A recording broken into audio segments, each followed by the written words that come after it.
அப்போஸ்தலர் அதிகாரம் 14. இக்கோனியா பட்டணத்திலே அவர்கள் இருவரும் யூதருடைய ஜெப ஆலயத்தில் பிரவேசித்து யூதரிலும் கிரேக்கரிலும் திரளான ஜனங்கள் விசுவாசிக்கத்தக்கதாக பிரசங்கித்தார்கள். விசுவாசியாத யூதர்கள் சகோதரருக்கு விரோதமாக புறஜாதியாருடைய மனதை எழுப்பிவிட்டு பகையுண்டாக்கினார்கள். அவர்கள் அங்கே அநேக நாள் சஞ்சரித்து கர்த்தரை முன்னிட்டு தைரியமுள்ளவர்களாய் போதகம் பண்ணினார்கள். அவர் தமது கிருபையுள்ள வசனத்திற்கு சாட்சியாக அடையாளங்களும் அற்புதங்களும் அவர்கள் கைகளால் செய்யப்படும்படி அனுக்கிரகம் பண்ணினார். அப்பட்டணத்து ஜனங்கள் பிரிந்து சிலர் யூதரையும் சிலர் அப்போஸ்தலரையும் சேர்ந்து கொண்டார்கள்.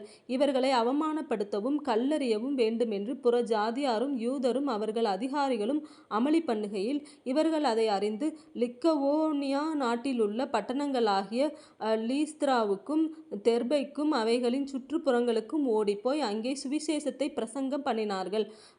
லீஸ்திராவிலே ஒருவன் தன் தாயின் வயிற்றிலிருந்து பிறந்தது முதல் சப்பானியாயிருந்து ஒருபோதும் நடவாமல் கால்கள் வழங்காதவனாய் உட்கார்ந்து பவுல் பேசுகிறதை கேட்டு கொண்டிருந்தான்.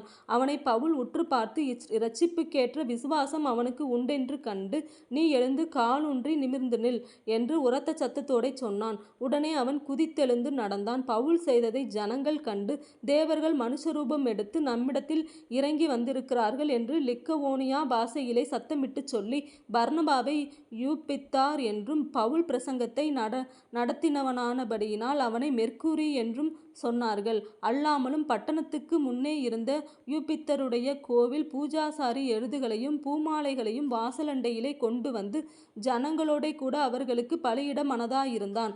அப்போஸ்தலராகிய பர்னபாவும் பவுலும் அதை கேட்டபொழுது தங்கள் வஸ்திரங்களை கிழித்து கொண்டு கூட்டத்துக்குள்ளே ஓடி உரத்த சத்தமாய், மனுஷரே, ஏன் இப்படி செய்கிறீர்கள்? நாங்களும் உங்களை போல பாடுள்ள மனுஷர்தானே. நீங்கள் இந்த வீணான தேவர்களை விட்டு வானத்தையும் பூமியையும் சமுத்திரத்தையும் அவைகளிலுள்ள யாவற்றையும் உண்டாக்கின ஜீவனுள்ள தேவனிடத்திற்கு திரும்ப வேண்டும் என்று உங்களுக்கு பிரசங்கிக்கிறோம். சென்ற காலங்களில் அவர் சகல ஜனங்களையும் தங்கள் தங்கள் வழிகளிலே நடக்க விட்டிருந்தும் அவர் நன்மை செய்து வந்து வானத்திலிருந்து மலைகளையும் செழிப்புள்ள காலங்களையும் நமக்கு தந்து ஆகாரத்தினாலும் சந்தோஷத்தினாலும் நம்முடைய இருதயங்களை நிரப்பி இவ்விதமாய் அவர் தம்மை குறித்து சாட்சி விளங்க பண்ணாதிருந்ததில்லை என்றார்கள்.